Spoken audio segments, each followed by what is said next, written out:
हम लोगों ने पिछले चैप्टर में यह जानने और समझने का प्रयास किया था कि फाइलिंग के अंतर्गत आने वाले और जाने वाले पत्रों को अच्छे से संभाल के इस प्रकार रखा जाता है ताकि भविष्य के संदर्भ के लिए उसका उपयोग किया जा सके। साथ ही साथ रखते वक्त इस बात का ख्याल रखा जाता है कि वह सुरक्षित रह सके और साथ ही साथ उसे सुगमता से ढूंढा जा सके। आज हम लोग जानने और समझने का प्रयास करेंगे कि एक आदर्श नस्तीकरण अथवा फाइलिंग की प्रणाली के आवश्यक तत्व या गुण क्या है। कहने का आशय यह है कि एक फाइलिंग में कौन कौन से गुण होने चाहिए। तो सबसे पहला गुण बताया गया है सरलता, यानी उसे आसानी से समझा जा सके। दूसरे गुण की चर्चा की गई है शीघ्रता। फाइलिंग की प्रणाली ऐसी होनी चाहिए जिसमें प्रपत्रों को शीघ्रतापूर्वक ढूंढा जा सके। तीसरा गुण बताया गया है मितव्ययिता।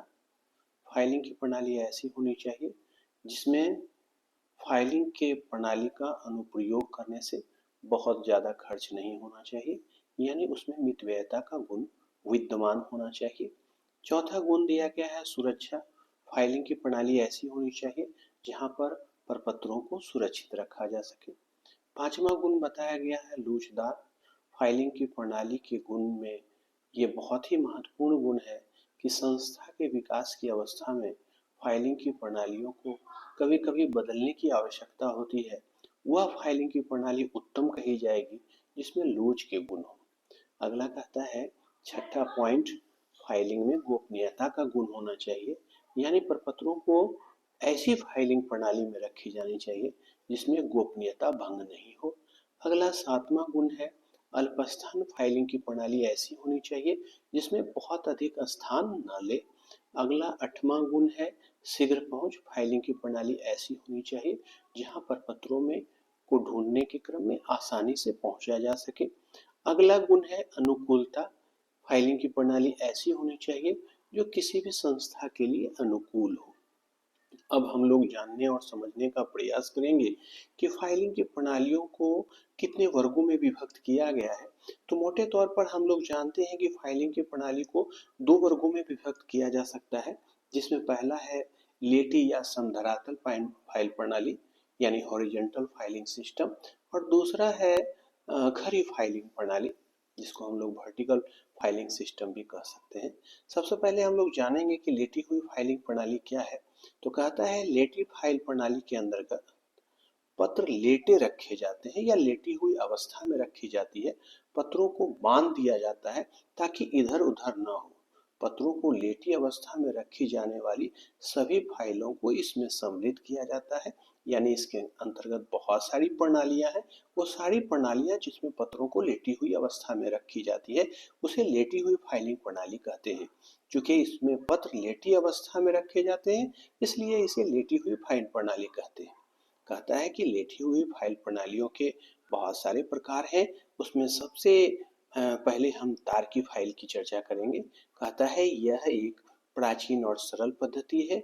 इसमें एक मोटा तार लिया जाता है जो एक कोने पर नुकीला और मुड़ा होता है तथा दूसरी भाग में लकड़ी का या लोहे का एक गोल भाग लगा दिया जाता है और जरूरत के हिसाब से प्रपत्रों को उसी तार के नुकीले भाग से अंदर डाल दिया जाता है ताकि भविष्य के संदर्भ के लिए उसका प्रयोग किया जा सके। इसको चित्र के माध्यम से भी दिखाया गया है। अगला दूसरा है कार्डबोर्ड फाइल। इसमें पूरे कागज की माप की एक तख्ती होती है। इसकी लंबाई के बीच वाले भाग में मोटे कागज के दोनों तरफ पत्तियां सी लगी होती है और उनके साथ बांधने के लिए फीता भी होता है ताकि उसको संभाल के सुरक्षित रखा जा सके। इसका भी चित्र के माध्यम से बताने का प्रयास किया गया है। अगला तीसरा है फोल्डर फाइल। यह फाइल मोटे रंगीन कागज की बनी होती है तथा बीच में मुड़ी होती है। इसमें पत्रों को रखा जाता है जिसमें चित्र के माध्यम से दिखाया भी गया है।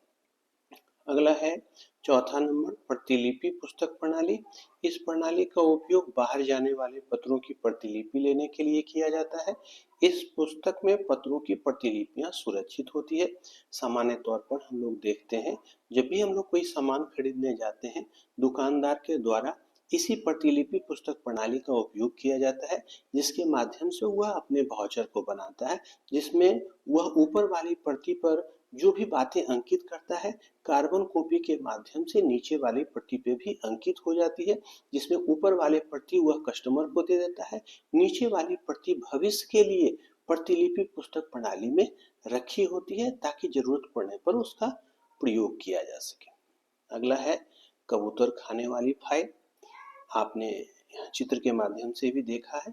कहता है पत्रों को फाइल करने के लिए यह अत्यंत प्राचीन प्रणाली है। इस प्रणाली के अंतर्गत एक लकड़ी की अलमारी का प्रयोग किया जाता है। अलमारी में कबूतर खाने जैसे 24 छोटे छोटे खाने बने रहते हैं या आवश्यकता अनुसार बने रह सकते हैं। प्रत्येक खाने को एक अंग्रेजी के अक्षर मान लिया जाता है। अलमारी के दरवाजे में ताला भी लगाया जा सकता है। आगे है पेटी की फाइल। यह एक संदूक नुमा पेटी होता है जो लकड़ी या चादर का बना होता है और इसके अंदर कई खाने होते हैं, उसी में अपने पत्रों को रखा जाता है। सातवां है गार्ड बुक। यह एक प्रकार का जिल से बंधा रजिस्टर होता है जिसके पृष्ठ 2 से 3 इंच चौड़े होते हैं और इन कटे हुए पृष्ठों पर ही प्रपत्रों को चिपकाया जाता है। सामान्य तौर पर स्कूल में बच्चों की टीसी इसी गार्ड फाइल में चिपकाई जाती है जो भविष्य के संदर्भ के लिए उसे रखा जाता है। लोहे की मुड़ी सलाखों वाली फाइल, जिसका चित्र दाहिने तरफ दिखाया भी गया है। अगला 9वां है शैनन फाइल। कहता है लेटी हुई फाइलों में शैनन फाइल सबसे प्रसिद्ध है। इसके लिए एक दराज वाली अलमीरे की आवश्यकता होती है। दराजों की संख्या पत्रों की संख्या पर निर्भर करती है। प्रत्येक दराज पर संकेत पत्र लगे होते हैं। पत्रों को संबंधित संकेत पत्र के नीचे फाइल करते हैं। इसका भी चित्र नीचे दिखाया गया है।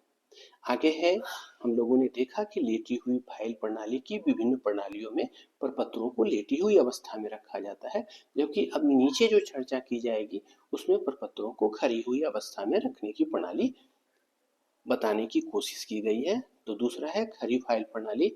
यह प्रणाली लेटी प्रणाली का एक विकसित रूप है।